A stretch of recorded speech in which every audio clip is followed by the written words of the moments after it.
Welcome everyone to the Electrical Culture of Safety Livewire program, where we delve into all the complexities of creating a culture of safety within the electric utility industry.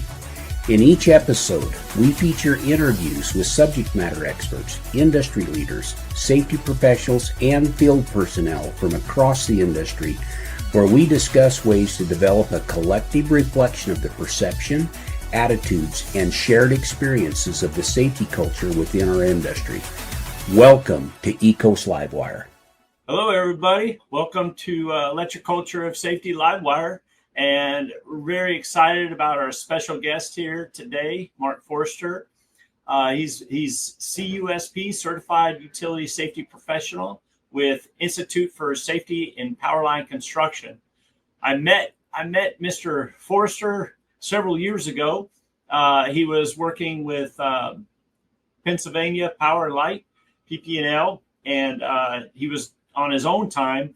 He was also an associate consultant with ISPC. Now he's with ISPC full time. And so he'll be coming on board. He's a great guy.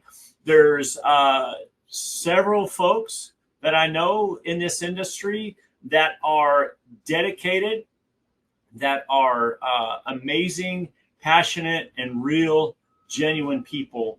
And Mark is one of those guys. So he's a great guy, great friend to have. And let me read you his biography real quick. Mark Forster, CUSP, Director of Operations, Substation Specialist. Mark Forster is a certified utility safety professional with over 25 years of experience in the electric industry, including 18 years in the electric utility sector at PP&L Electric Utilities. During his time at PPL, he held various positions such as substation journeyman, electrician, substation electrical field supervisor, and substation technical training and procedure specialist. Currently, he serves as the Director of Operations for the Institute for Safety in Powerline Construction, where he oversees daily operations, develops curriculum, and provides training and consulting services to the powerline industry. Mark is passionate about sharing his knowledge and teaching others, and he takes a practical approach to his training delivery. Mark has been with ISPC since November of 2023. Mark attended the Pennsylvania College of Technology, where he studied electrical occupations. So, man, Mark, welcome aboard, brother. Let's hear your live wire story. How you doing, Brent? Good to be here, man. Good. As always. It's always good to see you. We run into each other several times a year. And it's always a wonderful chance for us to get caught up and spend time together, man. Yeah, between conferences and ECOS webinars and so on. I'd say at least a half a dozen times a year, besides the times we talk offline. So, always good to share and give back to the industry. I think it's everyone in the industry's calling, right? Is if you can do anything, by the time you walk into that next chapter of life, it's give back, because you surely didn't get where you are on your own, right? There was folks that played an important role in your career. Every one of us that works in this industry, somebody at some point or another has kind of taken us under their wing and showed us some things and passed on some knowledge. And I think it's our duty to do the same as we get down the career path and make sure that the next generation coming behind us has the same knowledge and training, to set them up for success, just like we hopefully had people that did that for us. Yeah, man, that's a great roundup, man, as far as giving back and sharing your expertise with others as you hopefully were trained, and we're training others to basically take over our position when we do step aside. So that's awesome. Yeah, and it's a struggle sometimes. I think it's a lot better than it was years ago. But when I came into this industry back in the early 2000s, into the electric utility industry side of things, there was a lot of animosity. The utility, you mentioned I worked for PPL. When I got hired there, it had been close to 20 years since their last, I would call it, real hiring class. They had some spot hiring here and there over the years, but they generally like to hire in classes, and then those classes go through the apprenticeship and so on together. It allows those individuals to bounce things off each other. They get to, see how different areas of the company do things and share knowledge there. And when we got hired in early 2000s, they hired back-to-back classes for a couple of years for a total of almost 60 people. And some of the older generation took exception to that. You get the feeling that, well, I'm not going to show you anything because you're going to take my job.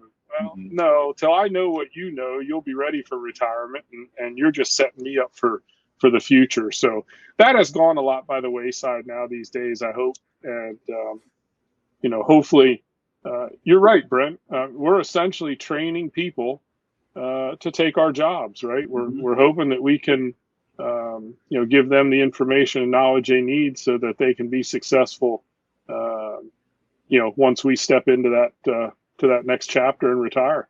Yeah. No, that is so important, Mark. Man, is so many folks, unfortunately, still today, they have that attitude of protectionism, and it's very selfish, and yet we are to be selfless. That's what we're told to do, is be selfless and to help others. And we're just not our potential. We don't reach our potential until we actually help others to reach their full potential. And until we do that, we're nowhere close to our own potential at all. Yeah, that's correct. I mean, we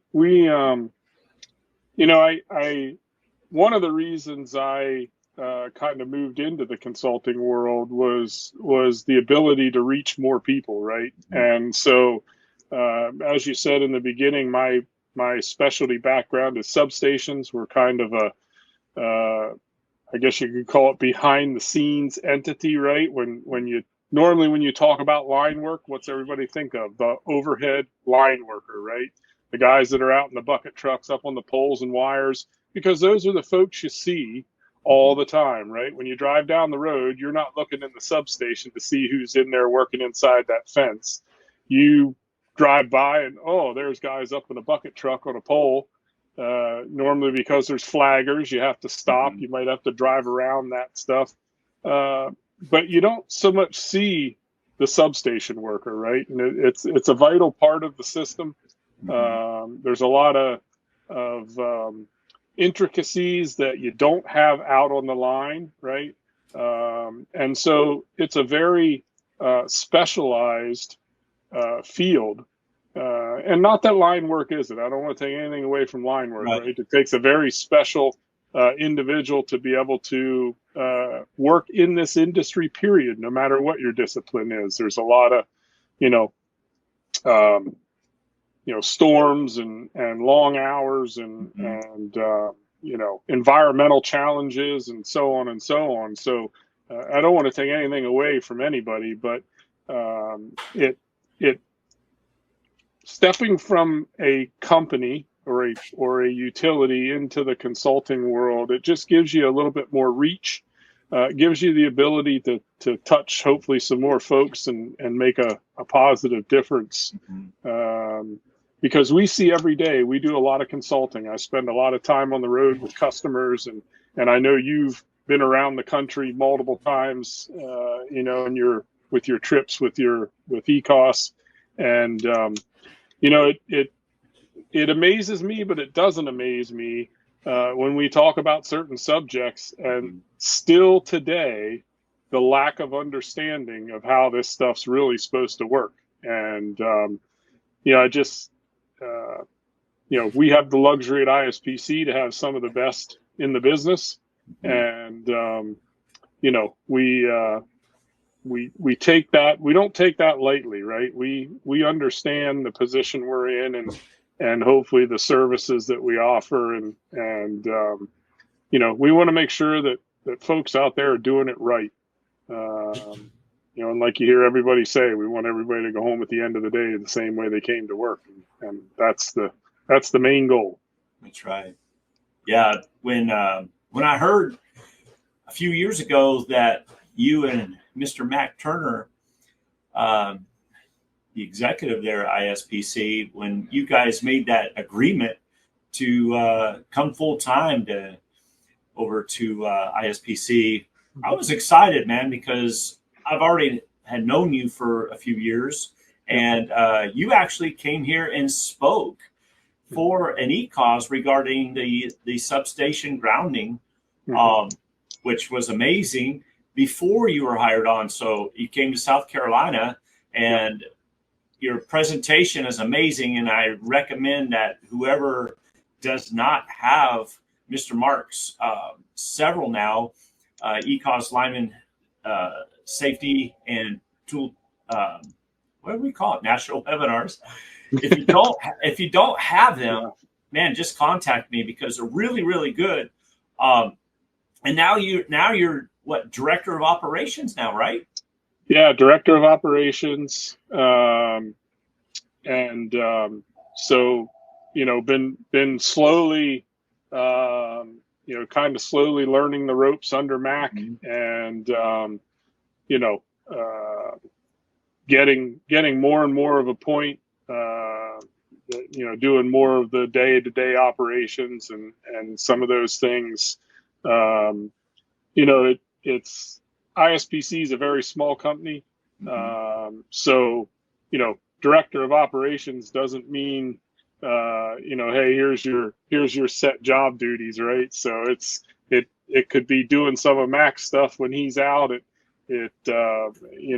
Next week and the 2 weeks following that, I'll be out doing consulting work in the field with customers. And so it's back office work. It's developing curriculum. It's building PowerPoint courses. I mean, you name it. We kind of do everything. We wear all hats. Yeah. Kind of an all hands on deck. So it definitely, for the most part, does not get monotonous, for sure. So yeah, I know personally, Mac and Mac Turner, and then you as well, Mark, and Jimmy Vaughn, the folks there, and then some of the folks that come on part-time.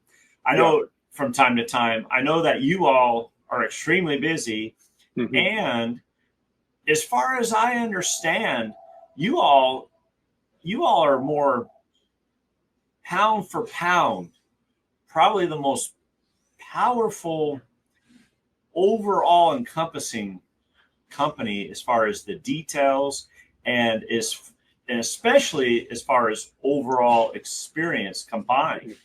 Especially personally, Jimmy Vaughn, as you know, he's come here a few times, and Matt Turner's come here a few times to South Carolina, spoken, and Jimmy's expert witness for the court cases, some of the injuries, and I think mostly deaths, right? Mostly deaths.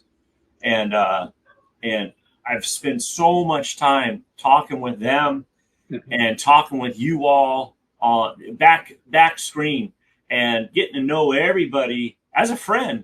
And the details of what you all work with are extremely powerful. Liberty Utilities, they sent me OPGW guidelines and work methods for Liberty Utilities that Jimmy wrote up. And man, it was fascinating reading it and looking all the diagrams, all the illustrations, and the little details that went into that particular work method. Very intriguing, very intriguing. Yeah, so I guess really to start, so obviously you mentioned Jim. He's one of our senior consultants, Jim Vaughn. Arguably, I'd say probably one of the top 2 or 3 subject matter experts in the electric utility industry. Mac's been around for years, has a wealth of knowledge. In this conversation, I'm probably in the middle of the group when it comes to experience, right? But there's several of us. Mac's back is more in safety and leadership. My background is substation specific, and then some underground, some distribution. I do a bunch of leadership as well, just from experience throughout my career. Obviously Jim's background is transmission distribution. As you mentioned, he does a lot of our litigation work. And then we have a large pool of affiliated consultants that kind of fill the gaps when we need help. And a lot of those are discipline specific. Some of those guys have a variety of disciplines they can play in.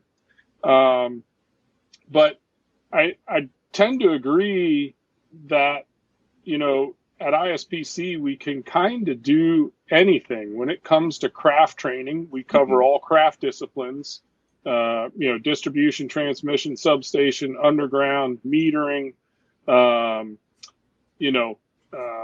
we do leadership, we do auditing, we do, you name it. We kind of run the gamut. And then, we have those affiliated consultants that we can call on either for a special niche or, hey, just we're so busy, we don't, we gotta elicit some help. And so, we're always looking for good affiliated consultants. But there is a knack to this, right? So, one of the things that I've found out over the years is just because you're a subject matter expert doesn't make you a good trainer, right? And probably 75% of our role as consultants is trainers, right? We're out there training folks in whatever craft or discipline that we've been asked to come to the customer and cover. And so it takes a special quality to be able to take that knowledge that you have and make it connect with your audience, right? Because I'm sure we've all been there, right? I've sat in the classes where the instructor's reading the PowerPoint off the screen, right? Well, you might as well just give me the PowerPoint and I'll read it, because I can sit there and read it off the screen faster than you can tell it to me. So there's definitely a way to do this. And the other thing, and not that other consulting companies don't do this, but one thing we pride ourselves in a lot is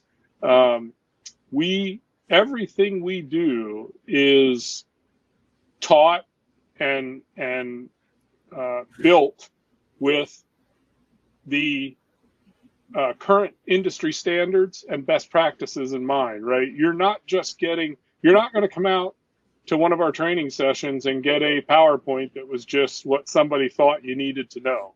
Everything we do is based on current industry standards, OSHA, IEEE, ANSI, all the other NFPA 70E, any other consensus standards, and today's best practices, right? What are the best practices that are out there in the industry today? And that's what we're teaching. You can't, if you're teaching to the standards and the best practices and you're doing it the right way every time, as long as folks are following the procedures and the SOPs and those type of things that are meant to, be there for our help and success in the field, they're going to go a long way to being successful and not run into problems, right?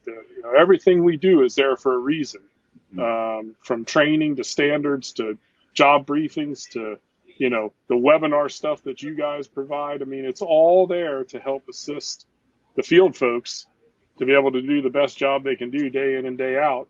And again, go home safe at the end of the day to their family, right? they're out working to provide and be able to do the things they like to do outside of work. We really hang our hat on that. We're really focused on doing it the right way, making sure that folks understand why. Why do I have to do it this way? Well, it could be a law, it could be a regulation, or it could just simply be a best practice. Hey, there's 10 different ways you can do this, but here's the best practice that has been recognized in the industry of how to do this. And so let's focus on that. And again, we're doing it the right way every time. Yeah. So you brought up a couple of points I'd like to kind of talk about. So best work practices, work methods, the best. I have found that a lot of folks, a lot of utilities, contractors, they have what they call best work practices, best work methods. And what I've found is a lot of folks get stuck in the rut to where they believe in their head that they got best work practices, best work methods.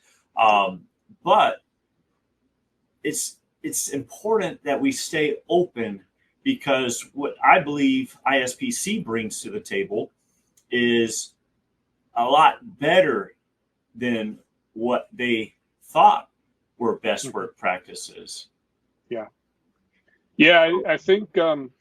I think what tends to happen, Brent, and this happens a lot in large companies, right? And I don't mean to pick on large companies. It could be large contractors, large utilities, any large entity, especially that has their own internal training.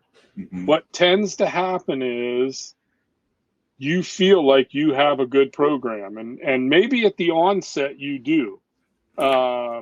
Okay, we just developed a new training program, right? And so in the beginning of that evolution, you're up to current standards and best practices, hopefully, as you're developing that, right?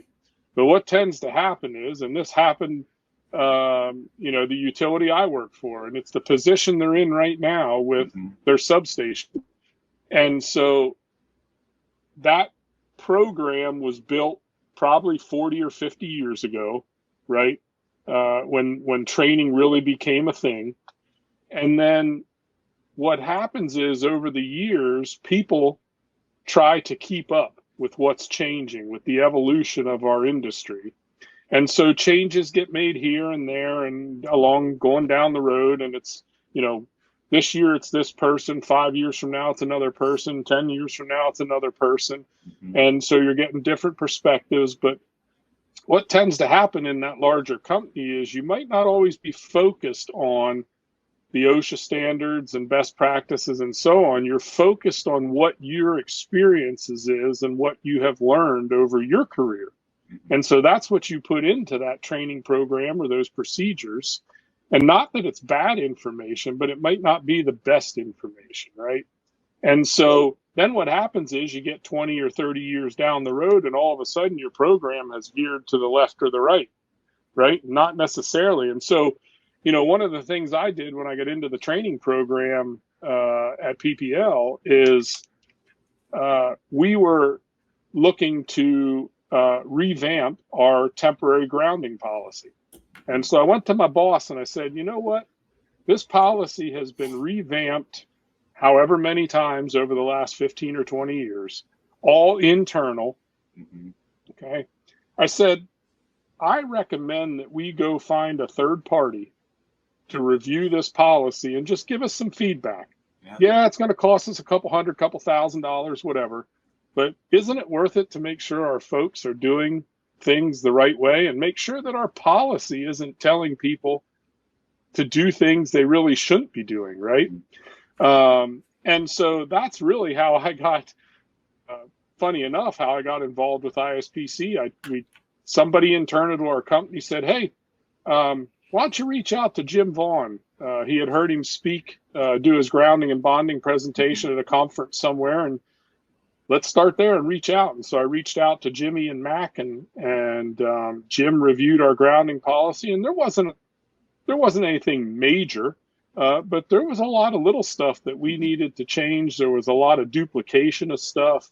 And so we walked away with it at the end of the day with a much better policy, much more aligned with the current standards and best practices. And that's the things, that's all we do, right? We do curriculum and procedures and training and so on. And all we are doing all the time is researching and learning based on industry standards and best practices. When you're internal to a large company, or any company for that matter, when I was at PPL, I was a training and procedure specialist. Well, training and procedures isn't the only thing I did, right?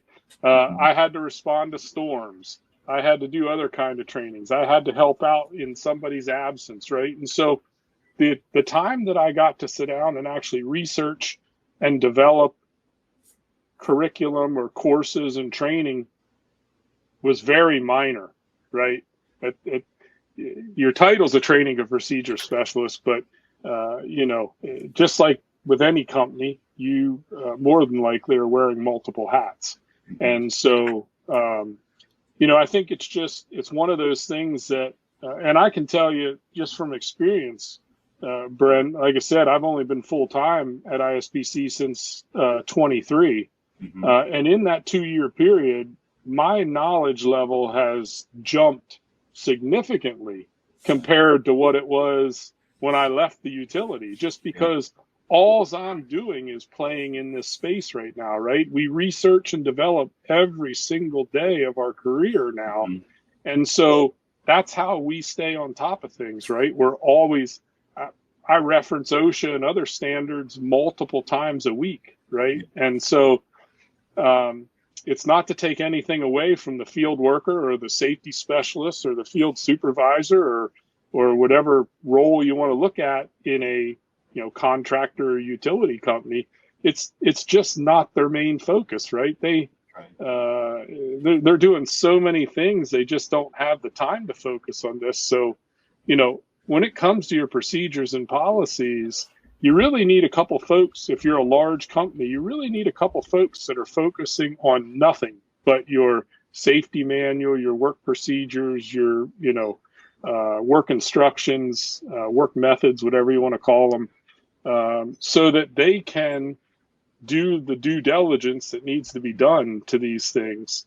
Because, ultimately, those procedures and so on could end up saving somebody's life, right? If they're out there and they have a question, they're going to reference this thing and say, okay, where do I go from here? And if you got bad information in those things, it's not going to be good for anybody.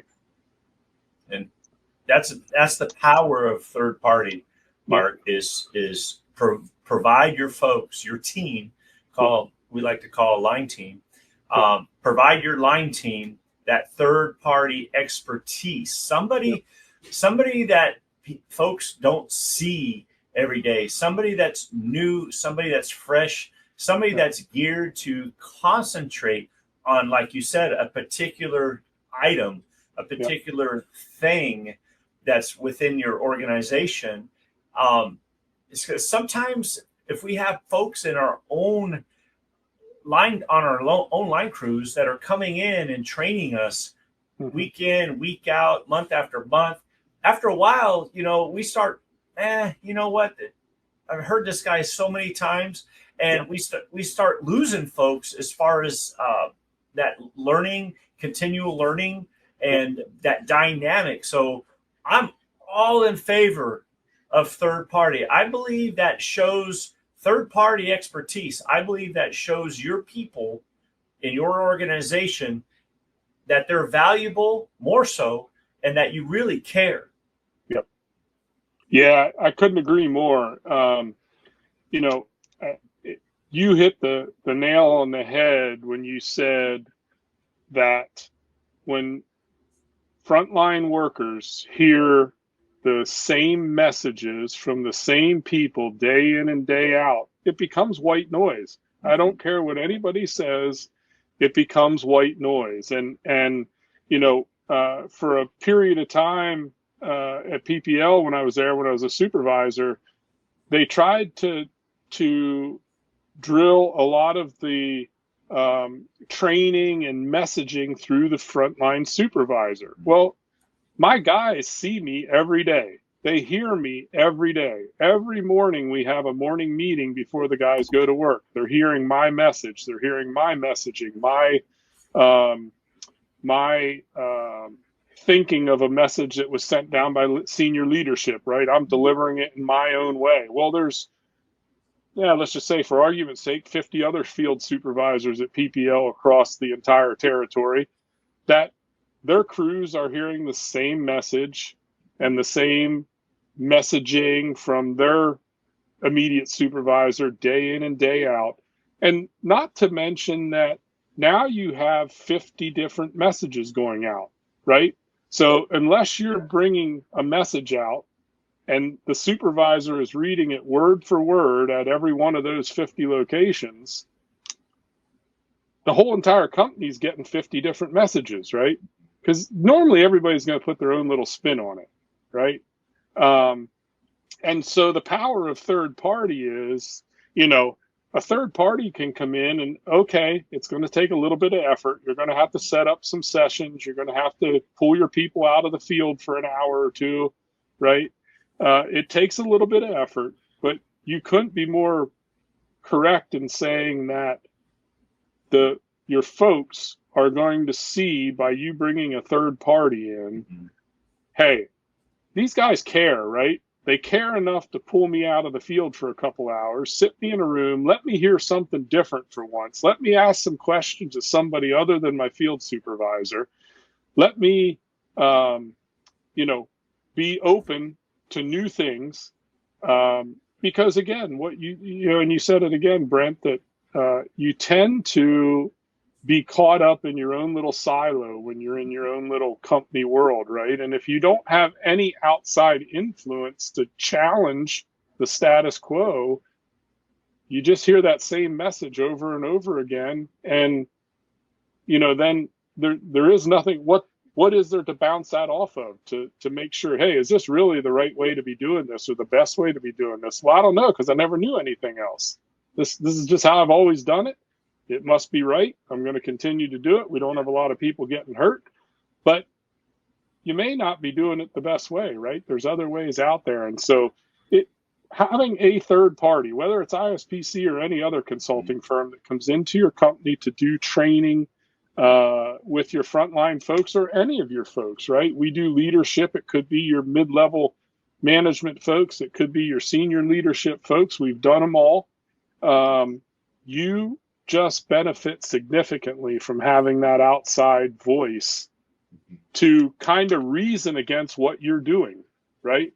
It allows you to think about different things. Are we really doing what we should be doing, or doing it the best way we can do it? Or is there a better way out there that we probably ought to open our eyes to and be willing to say, hey, maybe we don't, or maybe we aren't as good as we think we are, right? Maybe there is a better way that we could be doing this. And so it provides a lot of benefits. And I'm not saying you have to do it every single time, but, we work regularly with some companies that we go into once a quarter, maybe do stuff as simple as safety meetings, right? Normally you have a safety meeting with your safety pro or your frontline supervisor, right? On an afternoon, a rain day, something like that.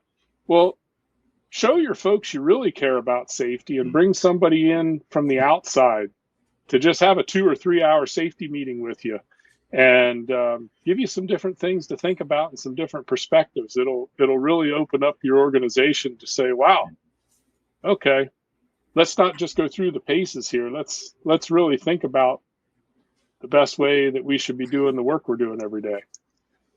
Yeah, I believe that's one of the things that is lacking in our industry is the lack of third-party visits. Yeah.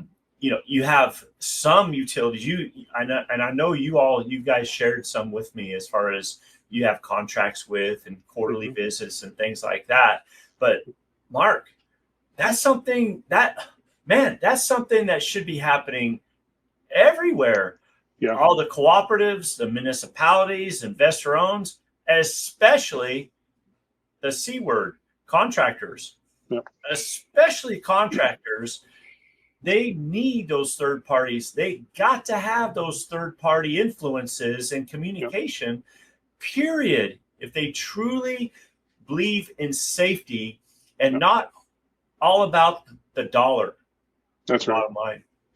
Yeah, it's tough when you're a contractor. They're really on the outside looking in, for a lack of a better word, unless you're a really big one, right? We got some of the really big ones that have the resources and have their training and stuff. But if you're that mid-level to small contractor, you probably don't have the resources to have your own internal training or maybe even safety people, right? And so reaching out to a third party, even just to come in, you don't have to do a monthly safety meeting with a third party, right? Do it. You could do it twice a year.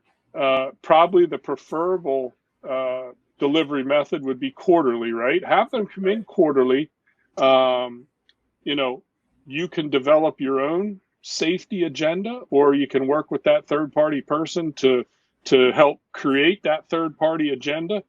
We've had all of the above. We've had some people that say, hey, we want you to talk about this month, and next quarter we want you to talk about this, and we've gotten with some of our partner companies that we do safety meetings and stuff with, we've gotten to a point where we've sat down right now for 2026 and said, all right, where do we want to go with this, right? We've talked about this, we've covered this, we've talked about that. You don't want to just keep beating the horse with the same old subject, right? And so we have one utility partner that has gone as far as they are extracting data out of their job briefings. Yeah. And so if there's hazards that crews are always identifying, or there's pain points or whatever the case may be, they're gathering that job briefing data and saying, okay, hey, I want you to come in and do a safety meeting on this, right?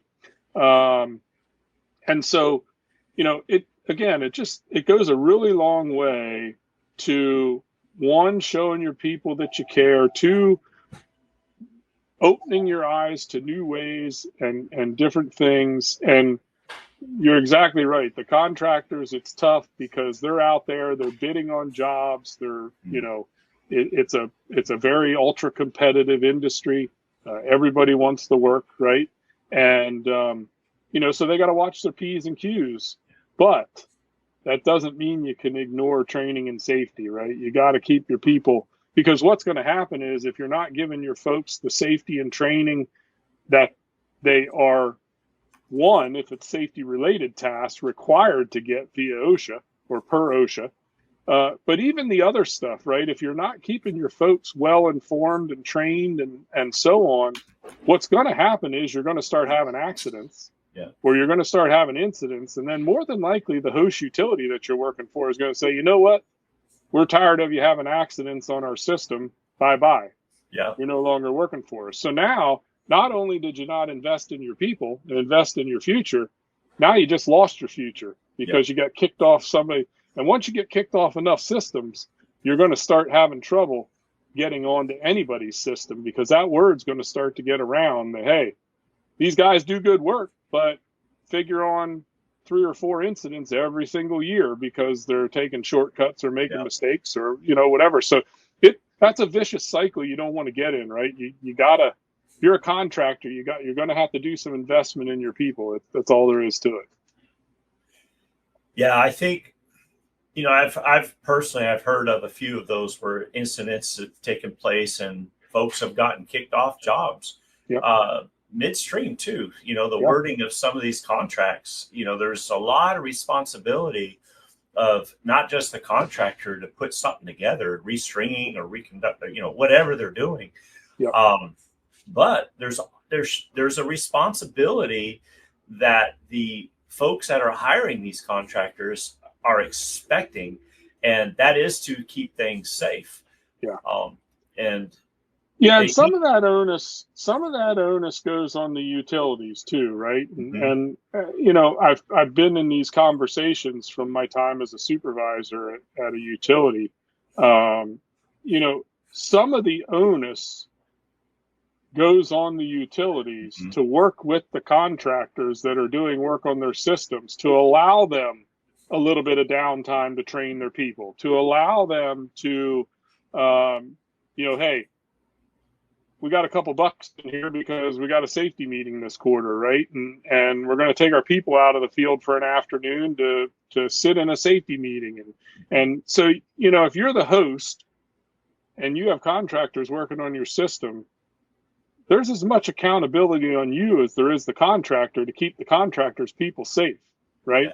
I mean, OSHA tells you that that those host utilities got to make the employers or the contractors that are working for them, they got to make them aware of special conditions and things like that on their system.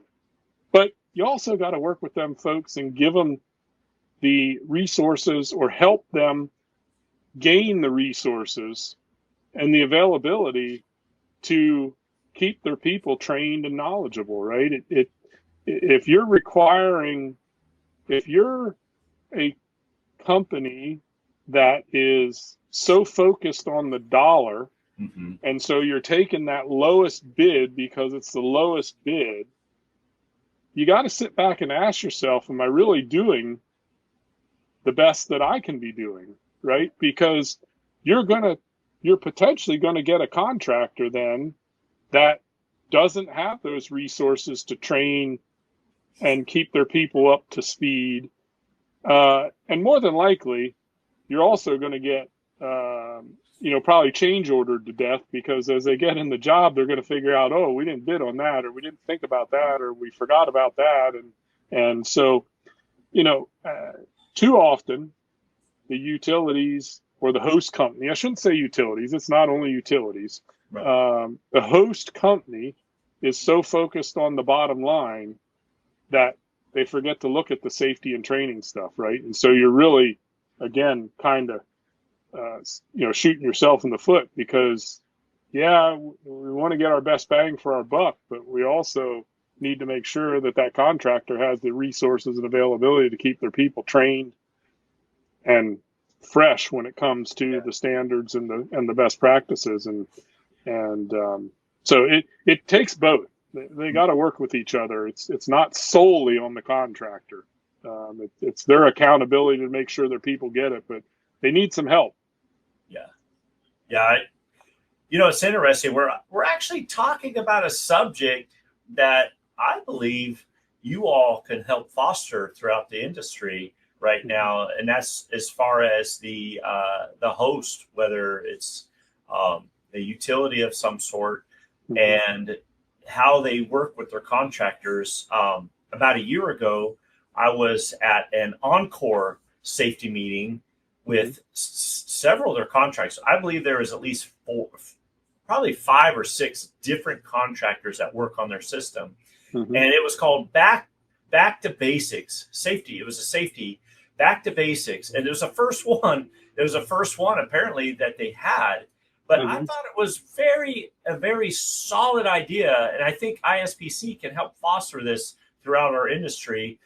That's why I'm bringing it up for you all to kind of grab a hold of, but train some of these utilities to actually do this on a regular basis. And they had Encore, they brought all their contractors in that worked on their system, back to basics. And it was Encore's expectations and the contractor's expectations, not only the contractor working with Encore, but in a few cases, interesting, a few cases, it was the contractors working together as a team for Encore at the same time, the same location. And those dynamics, how they taught, I don't want to share anything as far as details, but the details that I was hearing that was going on in the field, fascinating, the dynamics. And it's something that really should be touched on right there, Mark. Yeah. I mean, I think anytime the host can provide opportunities for their non-company employees, right? So contractors, so on, to understand better how they want things done, the way they want things done. Now, and I'm not talking, hey, I'm going to go replace a pole and this is how we want you to do it step by step. I'm talking, broader level, higher level expectations of, safety and training and those things that the company wants to see the contractor, provide to their people, right? Mm-hmm. And so I think it's a great idea. I mean, it allows the contractor to, I guess it allows it both ways, right? The contractor knows what the host company's expectations are. The host company understands where the contractor's coming from and what some of their expectations are. It gives you an opportunity to negotiate that, right?